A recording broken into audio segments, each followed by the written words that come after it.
It began as a quiet headline, the kind that appears for a day, lingers in the public consciousness for a few uneasy hours, and then dissolves under the weight of the next trending scandal. But this one refused to fade. News of actor Yu Menglong's death shattered the calm facade of the entertainment world, sending shockwaves through a fanbase that had grown up watching him, loving him, defending him. Within minutes, the internet was burning. What began as disbelief morphed into heartbreak, then suspicion, then full-blown inquiry. And today, months later, the whispers have not stopped. They have only grown sharper, more insistent, more organized. Because something about the official verdict, that it was a tragic, unforeseeable accident, simply didn't add up. According to the authorities, Yu Menglong's passing was the result of an unfortunate chain of events ending in a fatal moment. No criminal involvement, no foul play, nothing sinister to see. The report was clinical, concise, almost disturbingly clean. But fans, analysts, and even a handful of insiders have pushed back, insisting that the truth may be far messier than officials want the public to believe. And when you trace the timeline, study the inconsistencies, and examine fragments of information that slipped through the cracks, the picture begins to shift, subtly at first, then drastically. The first warning sign for many was how fast the official statement was released. Within hours of Yu's death being confirmed, authorities had already ruled out criminal activity. For fans who knew how these investigations typically unfold, the speed felt unnatural. Major cases, especially those involving public figures, usually require days of examination, interviews, forensic analysis, and internal cross-checks. But this time, the conclusion dropped almost immediately, as though it had been prepared beforehand. Some fans argued that the rush appeared more like an effort to contain a narrative than to uncover the truth. Then there were the conflicting witness testimonies. Anonymous accounts surfaced online, some later deleted, claiming Yu had been seen in heated conversations with two unidentified men earlier on the day of the tragedy. Another claimed he had been followed by a black vehicle for several days prior. None of these allegations were considered in the official report.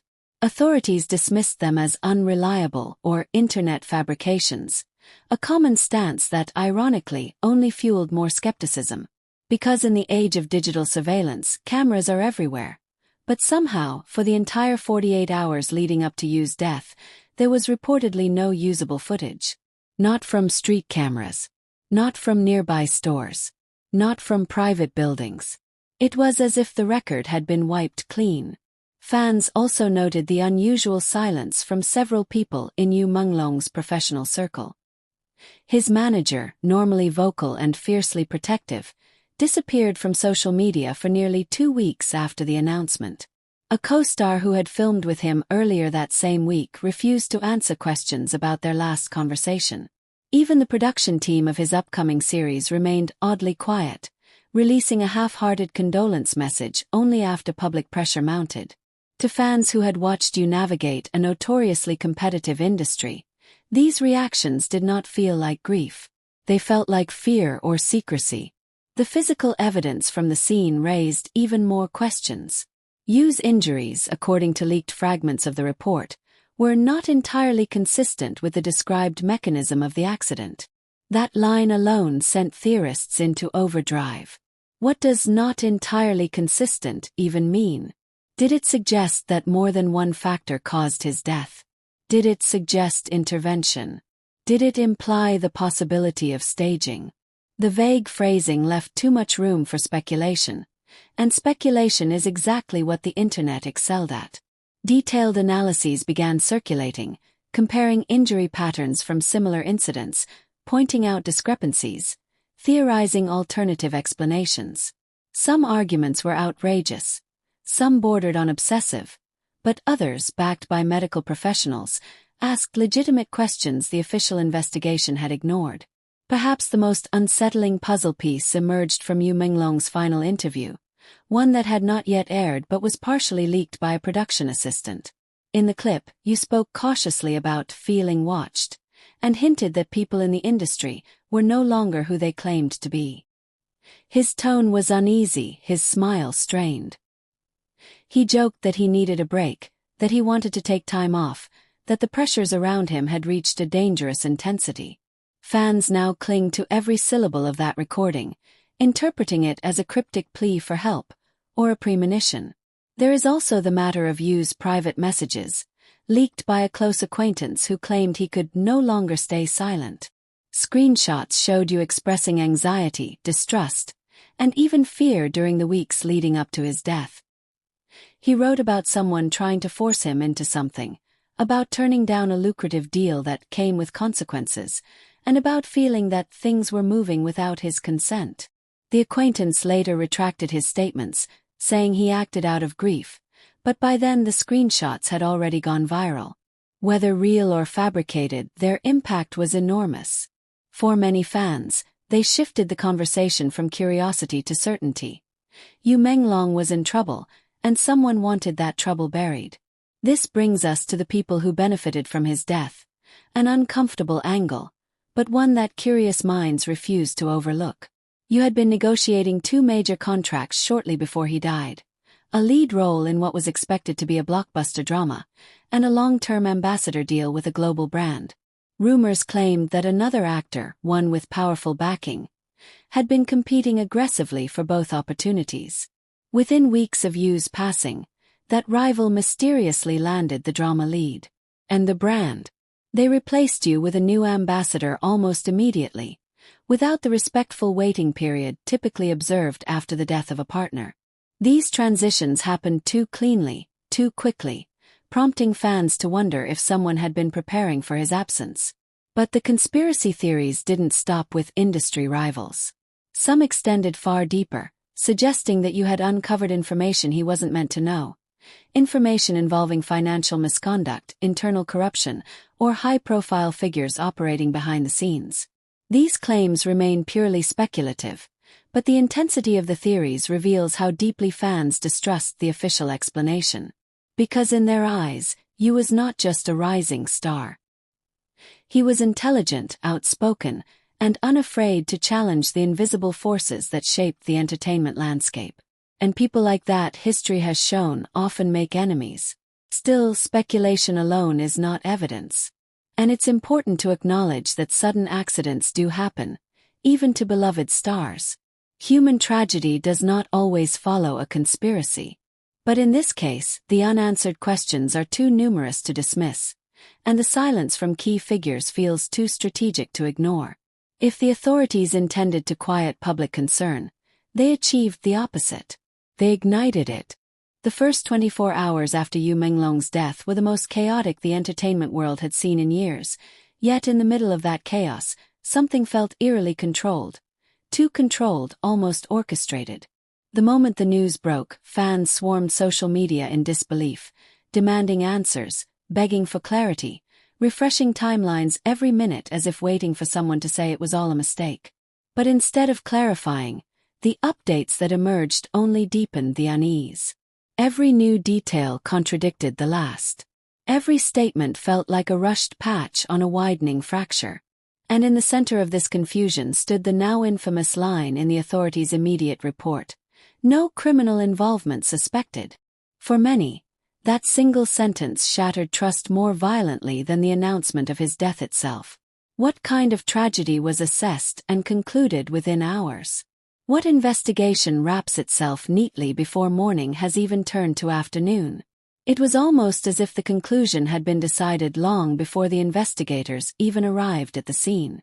As fans began to piece together fragments of information, a disturbing picture of Part 1, the early hours, the first observations, the overlooked details, began to form. Witnesses described the scene as strangely sterile. By the time the first fan arrived, someone who lived nearby and happened to recognize the area from online chatter, the entire zone had already been blocked off with an unusual number of officers. The witness said something that still circulates today. It felt like they were clearing something, not discovering something. According to his account, bags were being moved quickly, conversations were whispered rather than spoken, and the officers kept turning away curious eyes with an urgency that did not match the official explanation of a simple accident. Then came the issue of time, always a dangerous detail in a narrative that is not entirely true. The time of death listed in the official document did not match the emergency call log that surfaced hours later. Fans with backgrounds in forensic documentation noticed immediately. The discrepancy was small but damning. The official report placed Yu Menglong's time of death almost 40 minutes after the first emergency call from the area had been made. Why would the timestamps fail to align unless certain events were rearranged in hindsight? That question became the seed of suspicion that would later spiral into a storm. One of the most unsettling early scenes came from a passerby who recorded a 30-second clip near the site. The video, blurry and shaking, shows officials walking with hurried, stiff movements. Two officers block the camera a moment later, but not before a short glimpse of what appeared to be a man in a gray jacket standing separate from the police, someone who did not fit the uniformity of the others present. He looked anxious, almost panicked, glancing repeatedly at the ground near the cordoned-off area. No mention of this man ever appeared in any official record. When viewers pointed out his presence online, the clip mysteriously vanished from most platforms within hours. Only re-uploads kept it alive, and even those were suppressed by algorithmic safety filters, as platforms called them. To the fans, the disappearance was not accidental. It was deliberate. The first responders who spoke anonymously described something even more alarming. They claimed the body had already been moved by the time they arrived. Protocol dictates that in any sudden death, the scene must remain untouched until medical professionals and investigators perform a preliminary assessment. But these responders insisted that the positioning of the body did not match the injuries described later, nor did it match the supposed mechanism of the accident. If their accounts were true, the implication was clear. Someone altered the scene. Someone wanted the event to look a particular way. And that raised a chilling question: why? If there was no crime, no foul play, no suspicious involvement, why touch anything? Why move anything? Why rush?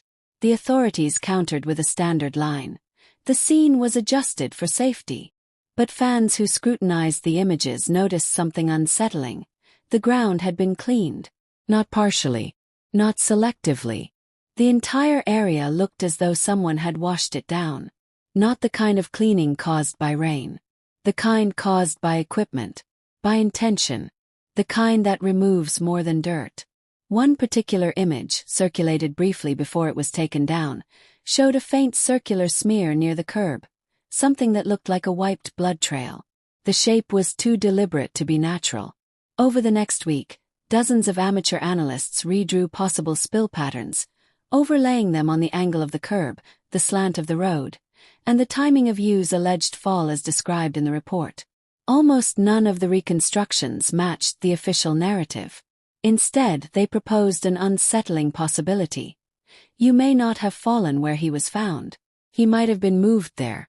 This idea became one of the most chilling theories linked to Part 1 of the case. But the oddities didn't end there. The early medical responders also claimed that Yu still had faint warmth when they reached him, an indication that he had died only minutes earlier. Yet the official time of death placed him much earlier. Why would the timeline be extended backward? What purpose would that serve, unless someone wanted to distance certain events from others occurring around the same time? Another eyewitness, a taxi driver who happened to pass the road twice that morning, provided a strange detail. He said that on his second pass before the area was sealed, he saw two unfamiliar men standing near the curb, phone screens glowing in their hands, scanning the street intensely. They were not filming. They were looking for something. Inspecting. Searching. One of them kicked something small into a nearby drain. The driver didn't think much of it until later, when the news erupted. By the time he gave his statement online, he insisted that the men were not police, not paramedics, not civilians who looked scared. They looked focused, directed, like they were completing a task. Who were they? Why were they there before the cordon? Why did they behave like people cleaning traces rather than reacting to a tragedy? These questions created the first wave of conspiracy discussions, and from there the suspicion only grew. Fans began connecting the rushed conclusion from authorities with the strange fullness of the scene.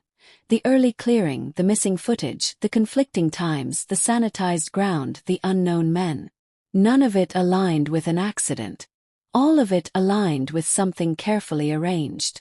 In the middle of Part 1's chaos, one detail that stood out most painfully was the expression of a young female officer captured in the earliest surviving photo. She looked shaken, staring at the ground with an expression that said she had seen something she wished she hadn't. While others around her moved briskly, mechanically, she stared frozen. Many fans believe that her face, not anything in the official files, was the first honest record from the scene. And it is that honesty, that tiny fracture in an otherwise tightly sealed narrative, that fans hold on to as they fight to understand what really unfolded in those early hours. Before the reports, before the headlines, before the silence.